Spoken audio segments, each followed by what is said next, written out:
যারা যারা বলেন না মার হাতের পাক খেলে সাধন ভজন নষ্ট হয়ে যাবে রে, বাহ, এটা নতুন আবিষ্কার হয়েছে জগতের গায়ে। কেন বলে যে মার হাতের পাক খাওয়া যাবে না? কেন যাবে না? বলে মা যদি ভক্তিতে গদগদ না রয়, মা যদি শুদ্ধ না হয়। পৃথিবীর কোন গ্রন্থে দেখাতে পারবেন? বলে গেলাম আপনাদেরকে, এ ভাগবত গীতা পড়ে 4টা গোল্ড মেডেল পেয়েছি। এ স্পর্শ করে বলে গেলাম, এ দুখানা গ্রন্থ আমার জীবনের সবচাইতে প্রিয় গ্রন্থ। এ গ্রন্থ ছুঁয়ে বলে গেলাম, সন্তানের কাছে মাকে পবিত্র হতে হয়। এটা কোন বইয়ের কোন পাতায় আছে বলবেন আমাকে? সন্তানের কাছে মাকে পবিত্র হতে হয়, এই শব্দটি পৃথিবীর কোনো পাতায় নেই। মা কখনো 4টি জিনিস কখনো অপবিত্র হয় না। এই পৃথিবী 4টি জিনিস কখনো অপবিত্র হয় না: গঙ্গা, ফুল, তুলসীর পাতা আর মা। এই 4টি জিনিস কখনো অপবিত্র হয় না। গঙ্গার ঘাটে পাঠ করে এসেছি, হাজার মরা গরু ভেসে যায়, হাজার কীট পতঙ্গ ভেসে যায়, লক্ষ লক্ষ 1500 কিলোমিটার গঙ্গা, কোটি কোটি মানুষের আপনার পাড়ে বাস, লেট্রিন, বাথরুম, ওয়াশরুমের পাইপ ঢুকিয়ে দিয়েছে গঙ্গায়। নিমিষে নিমিষে মল মূত্র ভেদ বমি তার গায়ে শোভা পায়। এরপরেও সেই গঙ্গা জল এনেই তো কৃষ্ণ পূজা করতেছেন। কেন?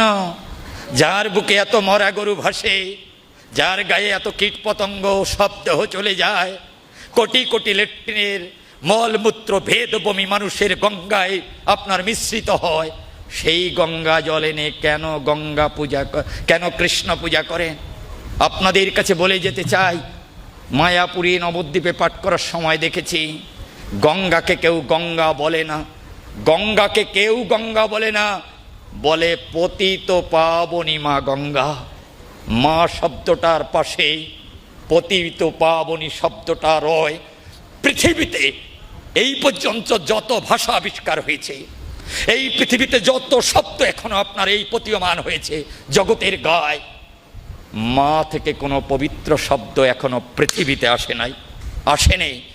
মা থেকে পবিত্র শব্দ পৃথিবীতে হয় না, হয় না, হয় না। এই কারণে আমি আপনাদের কাছে শুধাতে চাই, যারা যারা মাকে ছোট করতে চান তারা কৃষ্ণের এই উপাখ্যানটা পড়ে নেবেন।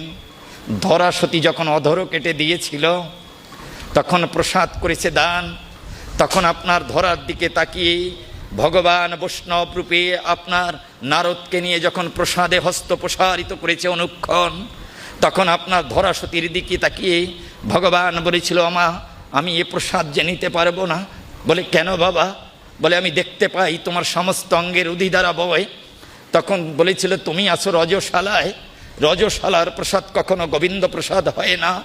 ধরা তখন বাম হাত দিয়ে দক্ষিণ অধর চেপে ধরে জোর করে আপনার চোখের জল ছেড়ে দিয়ে বলেছিল, বাবা আমি রজশালায় নেই, তুমি বিশ্বাস করো এ প্রসাদ অপবিত্র প্রসাদ নয়।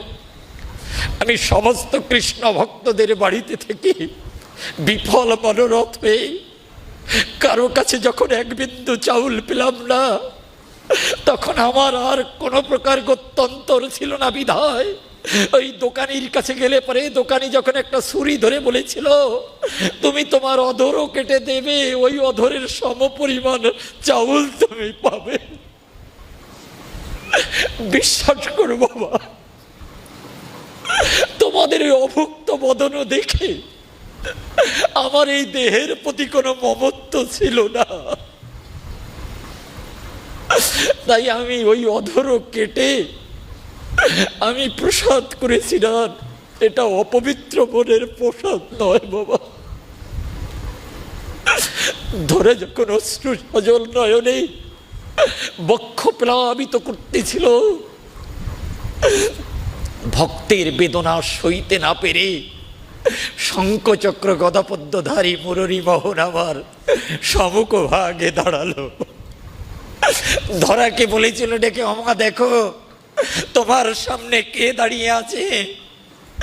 ধরা নয়ন মেলে দেখতে পায় শঙ্খ চক্র গদা পদ্মধারী মুরলী মোহন ষড়ৈ সহ্যের মাধুরী নিয়ে দাঁড়ায়। ধরাকে বলেছিল, বলো মা আমার কাছে তুমি কি চাও? ধরা বলেছিল ডেকে, একবার যে তোমার ভুবন মোহন রূপ দেখে তার কি আর চাইবার কিছু থাকে? ভগবান বলেছিল ডেকে, অমা অমা অগরে, তুমি পাবার আনন্দ থেকে বঞ্চিত হও তাতে আমার দুঃখ নাই, কিন্তু আমারকে দেবার আনন্দ থেকে বঞ্চিত করো না। আমি ভক্তকে দিয়ে যে বড় আনন্দ পাই। বলো মা কি চাও? তখন ধরা বলেছিল ডেকে, তোমার যখন দেবার বাসনা জেগেছে তাহলে তুমি আমাকে এই বর দাও, আমি তোমার মুখে যেন নিরন্তর ভাবে মা ডাক শুনতে পাই, আমি যেন নিরন্তর ভাবে তোমার মুখে মা ডাক শুনতে পাই। ভগবান ধরাকে আশ্বস্ত করে বলেছিল, মা আগামী জন্মে লীলা করতে সে দমকির উদরে জন্ম নেব, গোকুলে গিয়ে যশোদা রূপে যে অধর কেটে তুমি প্রসাদ করলে দান, ওই অধরের প্রেম ডোরে বাধা হবার তরে তোমার ওই মহাপ্রসাদ গ্রহণ করে আমি নিরন্তর ভাবে তোকে মাকে মা বলে করিব সম্বোধন, আমি নিরন্তর ভাবে তোমাকে মা বলে করিব সম্বোধন।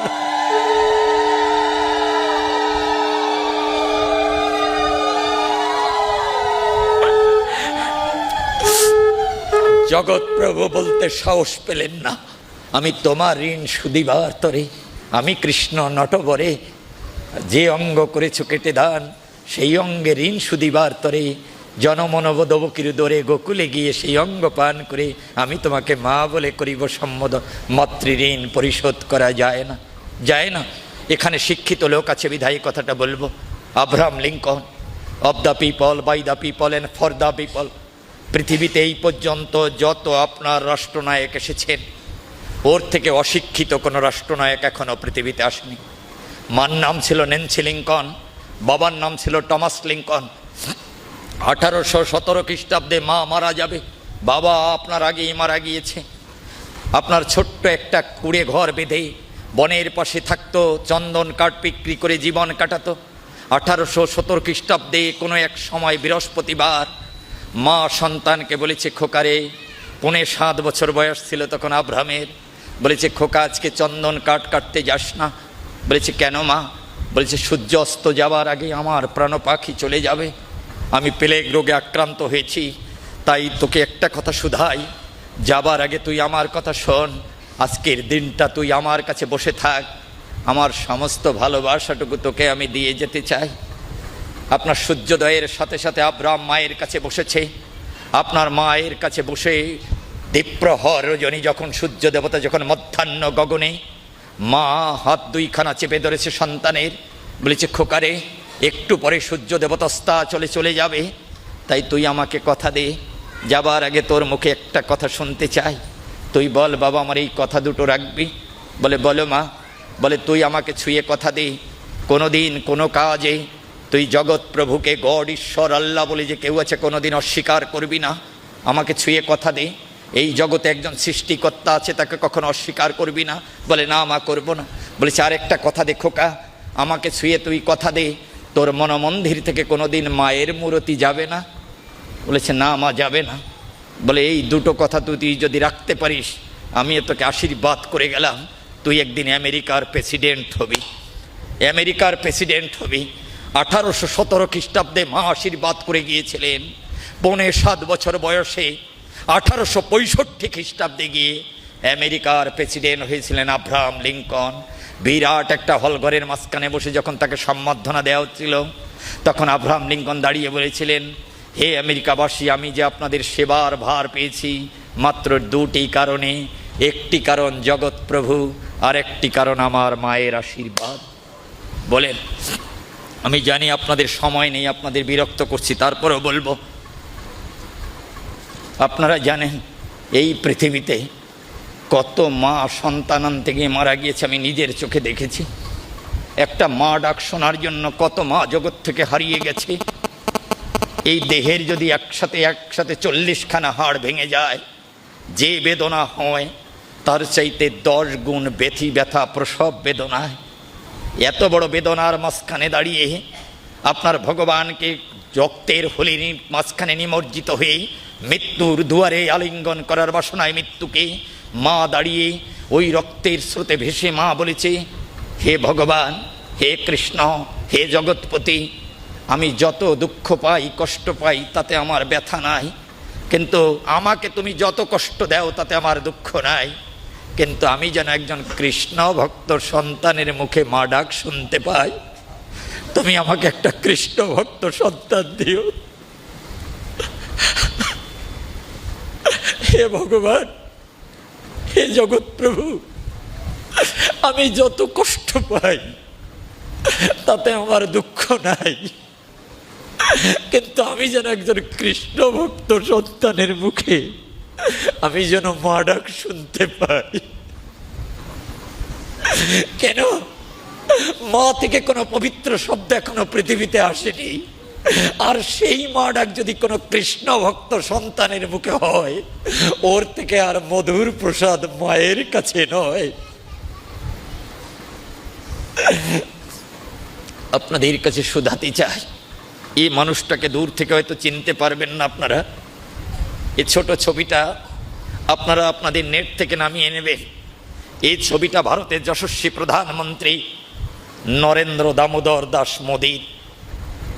ওনার মায়ের যখন 100 বছর পূর্ণ হয়েছিল, আপনার এই পৃথিবীর সর্বশ্রেষ্ঠ প্রধানমন্ত্রী, 195টা রাষ্ট্র যাকে মাথা নত করে গুরু বলে স্বীকার করে, সেই যশস্বী প্রধানমন্ত্রী, ওনার মা যখন আপনার 100 বছরে পা দিলেন, উনি আপনার দিল্লি থেকে বিমান নিয়ে গুজরাটে উড়ে গেলেন।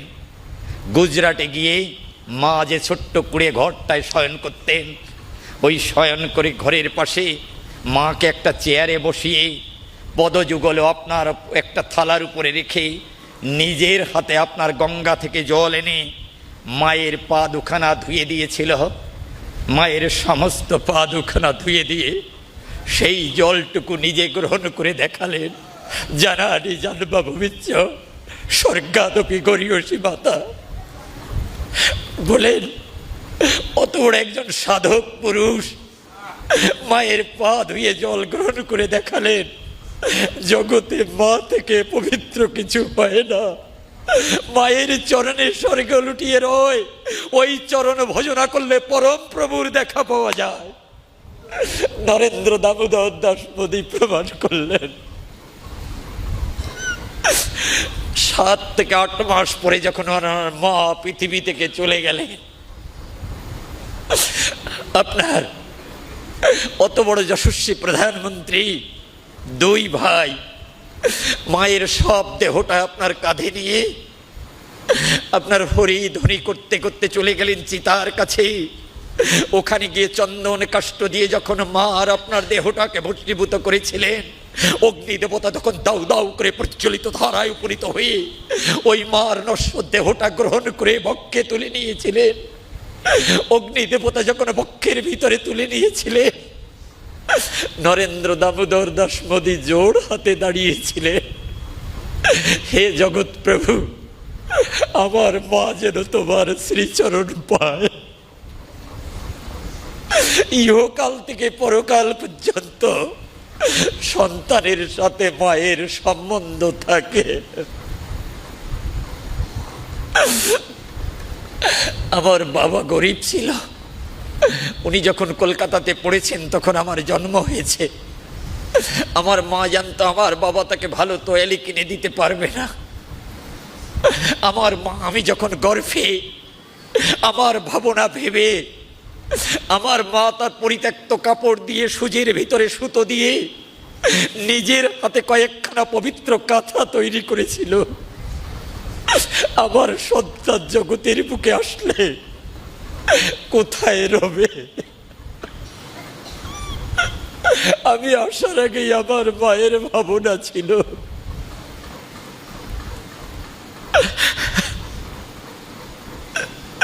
এই পৌষ মাঘ বনে গভীর শীতে যখন ধরিত্রী মুহ্যমান, আমার মা একটা কাঁথা দিয়ে আমাকে ডান পাশে রেখেছিল।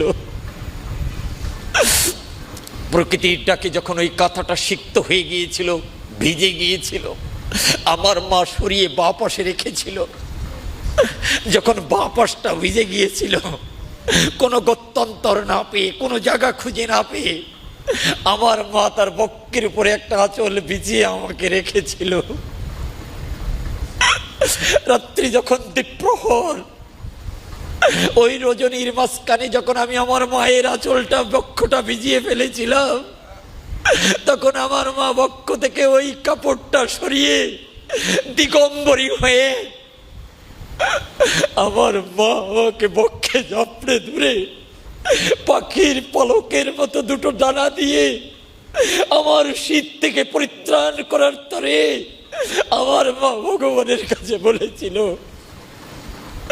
ঠাকুর, আমি যত কষ্ট পাই, আমার সন্তানকে কষ্ট দিও না।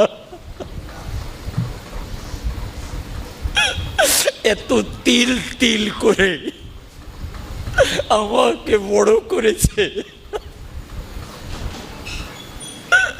কত বাবা দিনে একবারও খাবার পাইনি, তারপরও মাটি কেটে, ফ্যান চালিয়ে, রিক্সা চালিয়ে, কিষান বিক্রি করে সন্তানকে মানুষ করার চেষ্টা করে। দিনান্তে কত বাবা একবারও খেতে পায় না।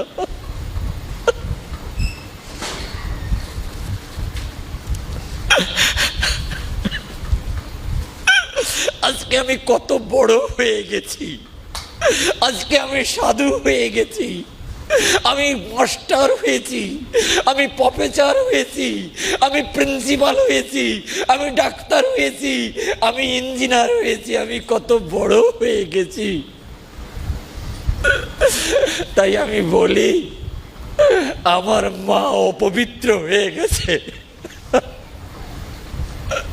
ওই হাতের প্রসাদ খাওয়া যাবে না। আমি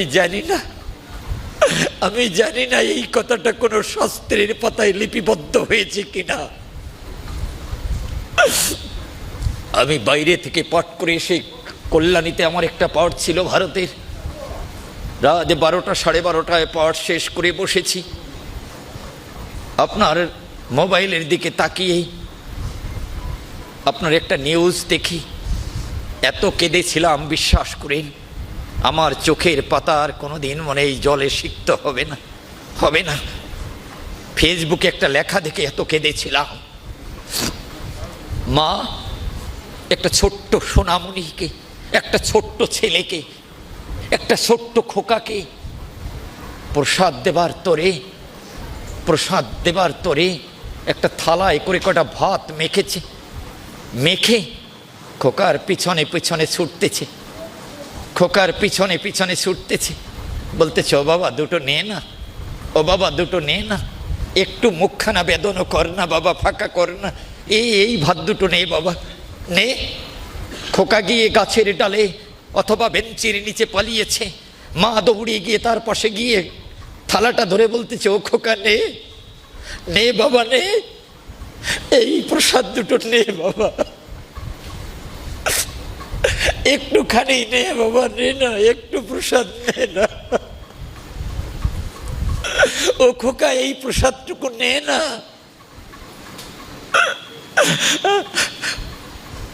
কোন এক সময় সন্তান প্রসাদ নেয় না বিধায় মা বলেছে ডেকে, ওরে খোকা, আমি তোর পা জড়িয়ে ধরি, এই প্রসাদ দুটো নে বাবা।